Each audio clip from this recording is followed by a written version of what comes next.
Seguimos con el siguiente trabajo que presenta Gaspar Capote del Hospital Universitario Virgen del Rocío de Sevilla, que se titula Impact of HIV Reservoir in the Loss of Natural Elite Control of HIV Infection. Muchísimas gracias por la presentación. Los controladores de élite representan menos de un 1% de personas que viven con el VIH y que pueden mantener el control de la viremia sin tratamiento antirretroviral. Es un grupo heterogéneo y dinámico y esto nos permite clasificarlos en controladores persistentes y controladores transitorios que van a perder el control de la viremia. Nuestro grupo y otros se han centrado en distinguir ambos fenotipos, encontrando factores asociados a la pérdida del control de la viremia en muestras prepérdida. Se han encontrado diferencias en los perfiles inmunológicos, virológicos, metabolómicos, proteómicos y de microARN. Por tanto, los objetivos del estudio serían comparar la calidad del reservorio VIH en controladores persistentes y controladores transitorios para conocer el papel del reservorio en la pérdida del control de la viremia. Identificar similitudes en la calidad del reservorio de personas en tratamiento antirretroviral con controladores persistentes y con un modelo de cura funcional del VIH. Y actualmente estamos asociando parámetros inmunológicos innatos adaptativos a la calidad del reservorio de los participantes. Nuestro grupo de estudio se centra en 18 controladores persistentes que podrían ser también clasificados como controladores excepcionales o controladores no progresores a largo plazo, que llevan manteniendo el control de la viremia más de 23 años y con más de 500 CD4.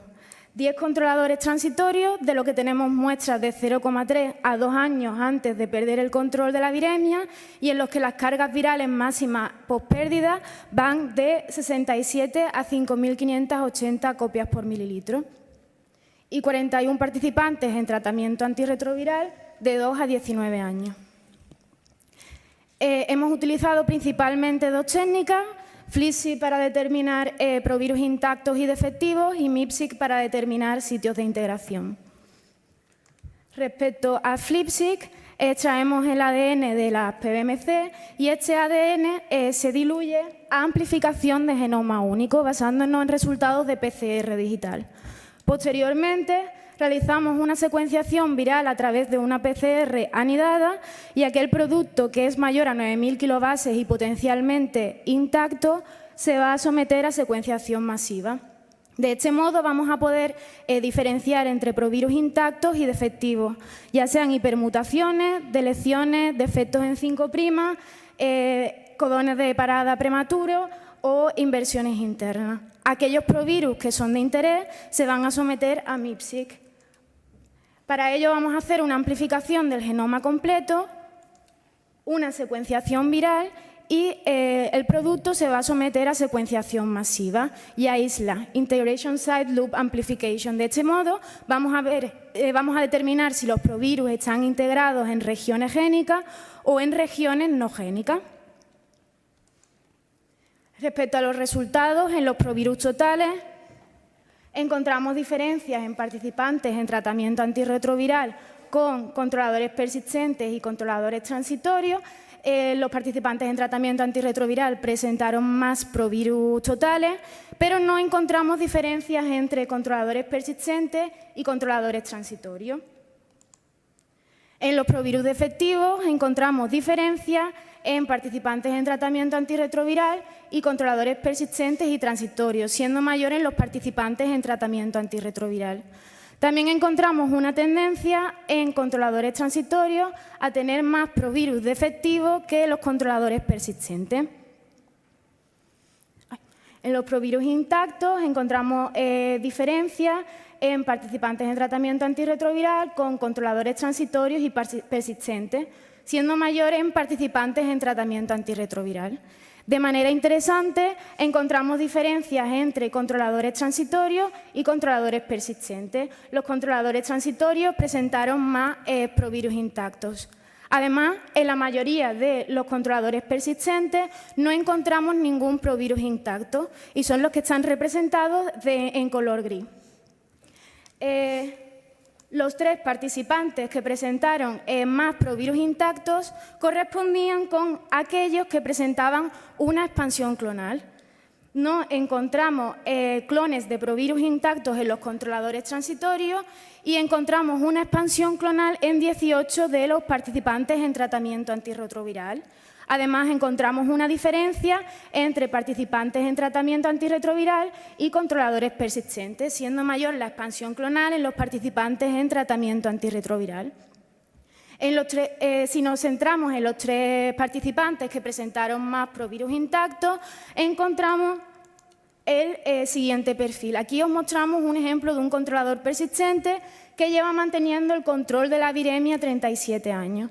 Encontramos 2 clones de provirus intactos que están representados de distinto color. Uno de ellos estaba localizado en genes de dedos de zinc y el otro en regiones centroméricas. Ambos están asociados con características de la heterocromatina y, por tanto, con una difícil transcripción. Por otra parte, tenemos el controlador transitorio. En este caso, esta muestra es 3 meses antes de perder el control de la viremia y ha sido diagnosticado de VIH hace 9 años. A simple vista, encontramos diferencias entre el controlador persistente y el transitorio porque no encontramos clones de provirus intactos en los controladores transitorios. Además, los sitios de integración de los controladores transitorios estaban localizados en regiones génicas, a diferencia de los controladores persistentes. Como conclusiones, los controladores persistentes, transitorios y participantes en tratamiento antirretroviral presentaron un perfil diferente de reservorio en sangre periférica. Los controladores transitorios presentaron más provirus intacto que los controladores persistentes antes de perder el control de la viremia. No se encontró expansión clonal en los controladores transitorios.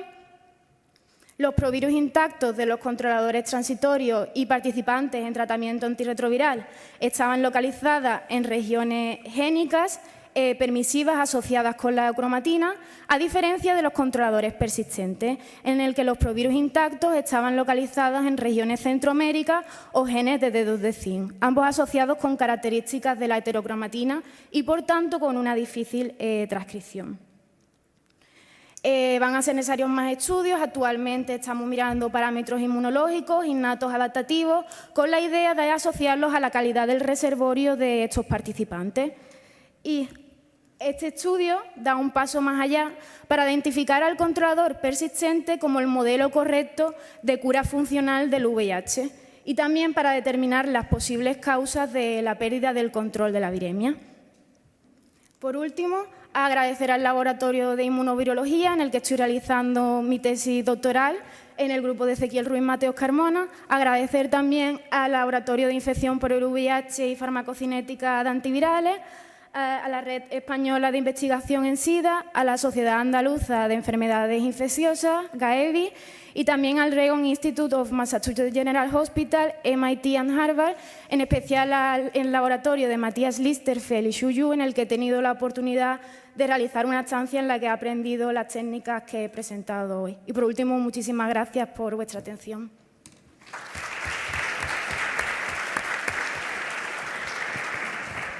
Felicidades, Carmen. Una pregunta. ¿No tenéis muestras de estos pacientes, de los controladores transitorios, más allá de los 2 años antes de perder el control? No, sí que tenemos, de algunos de ellos sí que tenemos muestras y tenemos un seguimiento longitudinal, pero todavía no hemos analizado los resultados y no podemos... Pero estáis haciendo el mismo, o sea, estáis haciendo el mismo análisis, ver si... Sí, tenemos seguimientos longitudinales de algunos de los participantes. Será interesante ver cuánto de antes estos cambios, ¿no?, que explicas se producen.